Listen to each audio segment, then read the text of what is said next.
Stock में 37% की गिरावट। आखिर क्या हुआ है ब्रैडकॉम ग्रुप में? Hi, this is Dev and watching traders diary. और आज हम बात करने वाले हैं ब्रैडकॉम ग्रुप के स्टॉक के ऊपर। क्या यहाँ खरीदना ठीक है या महंगा स्टॉक सस्ते में मिल रहा है, इसे देख कर यहाँ पर खरीद लेना चाहिए। चलिए दोस्तों शुरू करते हैं। तो दोस्तों ब्रैडकॉम ग्रुप देखिए 64.30 रुपीज का प्राइस चल रहा है और 37% की गिरावट आपको जो दिख रही है। तो मैंने आपको पहले ही बता दिया था कि एडजस्टमेंट होना है बोनस का। कई फालतू कमेंट आ रहे हैं कि बस देख लिया आपने 37% की गिरावट हो गई है, ये है फलाना टिमका है। तो उनको मैं बताना चाहता हूँ ये बोनस का जो है ना वो एडजस्टमेंट था, ना कि ब्रैडकॉम ग्रुप में कोई क्रैश हुआ है। तो इसको ज़रा समझ लीजिए। अगर आपके पास इतना भी समझ में नहीं आ रहा तो मार्केट छोड़ दो, ज़्यादा बेहतर रहेगा। सो बेसिकली यहाँ पर एडजस्टमेंट हो गया और एडजस्टमेंट के बाद 5% का सर्किट लगा है और 61.25 ये बोनस का एडजस्टमेंट है, रियल प्राइस है। उसके बाद 5% का सर्किट। और अभी मार्केट ऑलरेडी बहुत ज़्यादा डाउन है, लेकिन आप देख रहे हैं कि ब्रैडकॉम ग्रुप में जो है वो तेज़ी ख़त्म होने का नाम नहीं ले रही है। तेज़ी अच्छी खासी यहाँ पर हमको दिख रही है। और यहाँ पर जो सस्ता प्राइस है, क्योंकि बहुत लोग कंफ्यूजन में होंगे, कुछ लोग फालतू की बात कर रहे हैं, इसीलिए मैंने ये कहा। लेकिन किसी को अगर समझ में नहीं आ रहा है, तो वाकई में समझ में नहीं आ रहा है, तो मैं आपको बता दूं ये बोनस का एडजस्टमेंट था। इसके नंबर ऑफ शेयर्स आपके अकाउंट में 20 मार्च तक आ जाएंगे। तो यहाँ पर जो है इस तरीके से काम हुआ है। सो अभी यहाँ पर बहुत सारी चीज़ें जो है वो चेंज हो चुकी हैं और ब्रैडकॉम ग्रुप का मार्केट कैप पहुंच चुका है 12,258.88 रुपीज़ का। यहाँ पर मार्केट कैप पहुंच गया है। और जो फाइनेंशियल इंडिकेटर है उसमें काफ़ी ज़्यादा चेंजेस हुए हैं। तो कंफ्यूज मत होइएगा बिल्कुल भी, जो कि मैं बता रहा हूँ। तो अभी यहाँ पर जो है जो आपको ईपीएस यहाँ पर जो 6.85 है वो अभी यहाँ पर चेंज नहीं हुआ है। 1-2 दिन में कई सारी साइट्स जो फाइनेंशियल वाली है वहाँ पर चेंज हो जाएगा। पी रेशियो आपका 14.78 पहुंच चुका है, आज थोड़ा सा बढ़ गया होगा। और बुक वैल्यू यहाँ पर जो है ना वो 35.93 यहाँ पर शो करने लगा। तो एडजस्टमेंट के बाद 35.93 की बुक वैल्यू रह गई है। तो इसका मतलब ये नहीं कि बुक वैल्यू कम हो गई, ये एडजस्टमेंट है, ध्यान रखिएगा। इससे आपको ध्यान रखना होगा। और ये इसको लेकर कंफ्यूज बिल्कुल भी मत होइएगा। अगर मैं आपको बता दूं, अगर आपको समझ में नहीं आ रहा है, तो ये बुक वैल्यू, ये रियल प्राइस होता है किसी कंपनी का, लेकिन हमेशा बुक वैल्यू से ऊपर ही काम करता है कोई भी शेयर। अगर कंपनी बहुत अच्छी है और बुक वैल्यू से नीचे कोई काम कर रहा है, कंपनी बहुत सॉलिड है, उसके रिजल्ट बहुत अच्छे हैं, फाइनेंशियल इंडिकेटर बहुत अच्छे बोलते हैं उसे, तो उसमें जो है वो निवेश के लिए जो इन्वेस्टमेंट है वो वहाँ पर किया जा सकता है बहुत ही अच्छे तरीके से। तो उसकी एक पहचान होती है, उसके ऊपर बाद में कभी बात करेंगे। और अभी यहाँ पर इंडिकेटर की बात करें तो आरएसआई जो है वो आपका 33.73 रह गया है। सीसीआई आपका न्यूट्रल है, -69.02 है।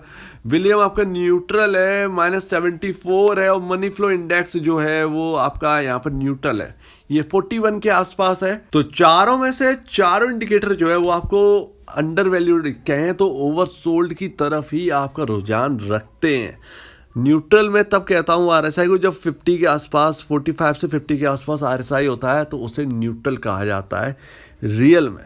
तो अभी यहाँ पर अभी भी शेयर ओवरसोल्ड है, लेकिन ध्यान रखिएगा मार्केट की कंडीशन इस वक्त थोड़ी सी बिगड़ रही है, क्योंकि चाइना में कई जगह लॉकडाउन लगा है। अभी मैं आपको बताता हूँ, लेकिन अभी देखता हूँ कि और भी यहाँ पर क्या क्या चेंजेस हुए हैं। तो हाँ, सस्ते को सस्ता देखकर, माफ कीजिएगा महंगे को सस्ता देखकर यहाँ पर जो है इस शेयर में 11,000 लोग, 11,000 से ज़्यादा लोग जो हैं वो बाइंग के ऑर्डर में अगर देखें तो लगे हैं, 11,000 ऑर्डर लगे हैं खरीदने के लिए। तो ये बहुत बड़ा ऑर्डर है, अब तक का सबसे बड़ा ऑर्डर मैंने देखा है। 1 साल के अंदर 11,000 लोग खड़े हों खरीदने के लिए ब्रैडकॉम ग्रुप को। तो ये वाकई में ह्यूज नंबर है, ह्यूज नंबर है। 40 लाख शेयर्स यहाँ पर जो है यहाँ पर अपर सर्किट पर लगे हुए हैं खरीदने के लिए। तो ह्यूज नंबर है। चेंजेस तो आ गए हैं, बहुत सारे चेंजेस आए हैं। ये जितना सस्ता हुआ है ना, इसके पीछे और यहाँ पर जो है लोग आते हुए नजर आएंगे। तो बहुत अच्छी बात है, बहुत अच्छी बात है। अब समझते हैं कि थोड़ा सा यहाँ पर बच के क्यों चलना है। सो नाउ यहाँ पर आपको हांगकांग और चाइना के मार्केट पर थोड़ा सा नज़र रखनी चाहिए, क्योंकि अभी जो है इन मार्केट हांगकांग और चाइना की मार्केट में बहुत भारी गिरावट हुई है। हांगकांग 15% डाउन हो गया है 2 दिन के अंदर। ये ऐसा इसीलिए क्योंकि यहाँ पर नई लहर आ रही है जो है कोविड की, जो ओमाइक्रॉन के केसेस हैं वो यहाँ पर चाइना के अंदर बहुत तेज़ी से बढ़े हैं। 2020 के जो जितने नंबर ऑफ केसेस है उसका हाफ पहुँच गया है।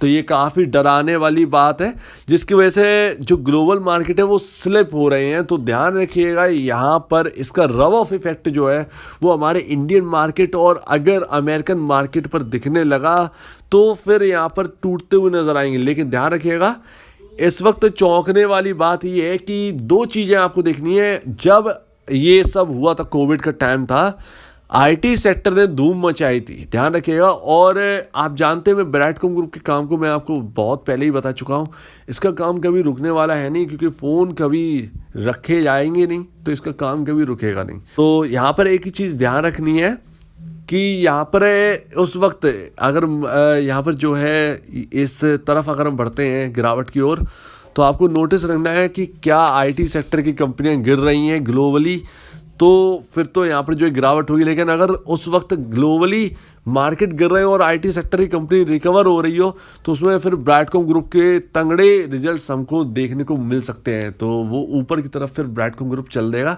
इस महामारी की कंडीशन में। लेकिन ऐसा कुछ ना हो महामारी जैसा तो ज़्यादा बेहतर है। लेकिन स्टॉक जो है वो तो चलेगा ही, लेकिन अगर ऐसी कंडीशन बनती है तो इसमें भी कहीं ना कहीं इसमें जो है प्रभाव पड़ेगा, काफ़ी ज़्यादा इम्पैक्ट पड़ने वाला है इसके ऊपर। तो उम्मीद है दोस्तों आपको पूरी बात समझ में आ गई होगी। इसका चार्ट कल तक है यहाँ पर जो है पूरा एडजस्ट हो जाएगा, तब हम चार्ट के ऊपर डिटेल में बात करेंगे।